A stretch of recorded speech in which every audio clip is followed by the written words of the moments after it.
अब तक आपने पढ़ा कि राजा को गुरुजी राघव के मिलने का सच बता दिया था। राजा और राघव दोनों को पता चल गया था कि वो पिता और पुत्र हैं। अब आगे राजा की आंखों में अब आंसू नहीं, एक नई उम्मीद का प्रकाश था। गुरुजी की बातों ने जैसे उनके हृदय में वर्षों से जमी पीड़ा को एक नई दिशा दे दी थी। लेकिन तभी गुरुजी की सांसें कुछ तेज चलने लगीं। राजा ने ध्यान दिया कि उनकी आंखों में एक थकान है, जैसे कोई अपने अंतिम रहस्य को उजागर कर अब विश्राम चाहता हो। गुरुजी ने कांपते हुए हाथों से राजा का हाथ पकड़ा और धीमे स्वर में बोले, राजन, अब मेरा समय निकट है। पर मेरा कार्य अधूरा नहीं रहेगा। राघव अब बड़ा हो चुका है। वह इस सच्चाई को जानता है और वर्षों से मैं उसे उसी दिन के लिए तैयार कर रहा था जब उसे सामने आना होगा और तुम्हारा उत्तराधिकारी बनना होगा, तुम्हारा पुत्र। राजा की आंखों में हलचल थी, लेकिन वह गुरुजी का हाथ थामे उन्हें ताकते रहे। गुरुजी ने अंतिम शब्द कहे। उसके भीतर केवल रक्त नहीं, वरदान है। वह न्याय और परिवर्तन की अग्नि लेकर आया है। याद रखना, उसकी राह में जो आएगा, वह केवल खुद को मिटाएगा। और फिर गुरु जी की सांसें रुक गईं। कुछ वर्ष बाद, स्थान उत्तर पर्वतों के निकट स्थित एक छुपा हुआ आश्रम। गुरु जी की समाधि अब शांत रूप से आश्रम के मध्य स्थित थी। राजा ने गुरुजी स्थान ले लिया, मतलब वो इस आश्रम का गुरु बन गया था। वहां गुरुजी समाधि रोज फूल चढ़ाए जाते थे। काफी लोग वहां आयुर्वेदी उपचार लेने आश्रम आते थे, लेकिन अब उस स्थान का वातावरण पहले जैसा नहीं था। आसपास के इलाकों से नागराज और वनराज के अत्याचारों के किस्से सुनाई देते थे। एक युवक, ऊंचा कद, नीला हल्का आभालीय शरीर, मस्तक पर चंदन की रेखा और आंखों में अद्भुत तेज। वह था राघव। गुरु जी की मृत्यु के बाद राघव को पूरी सच्चाई बताई गई थी।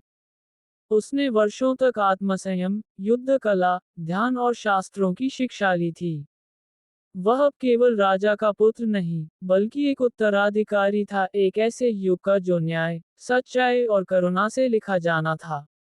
राघव के पास अब सिर्फ शक्ति नहीं, उद्देश्य था। नई दिशा, एक रहस्यमयी स्त्री की आहट। एक दिन आश्रम की ओर एक घायल घोड़ा दौड़ता आया। उस पर एक युवती अचेत अवस्था में पड़ी थी। उसकी आंखों के पास रक्त जमा था, उसके वस्त्र धूल और खून से सने थे, पर उसकी उपस्थिति में एक अद्भुत आकर्षण था, जैसे वह खुद में कोई रहस्य समेटे हो।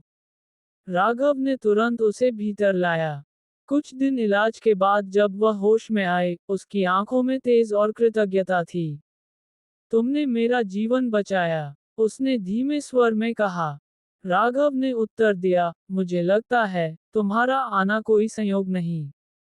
तुम कौन हो? वह मुस्कुराई, लेकिन उसकी मुस्कान में छिपे घाव साफ झलक रहे थे।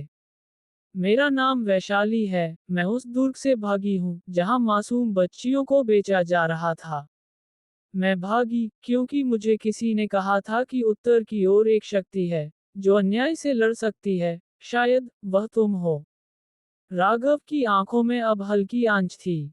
शायद समय आ गया है कि मैं अपने पिता के उत्तराधिकार को स्वीकार करूं, और जो अधूरा रह गया था, उसे पूरा करूं। कहानी की नई लहर, युद्ध, प्रेम और राजनीति।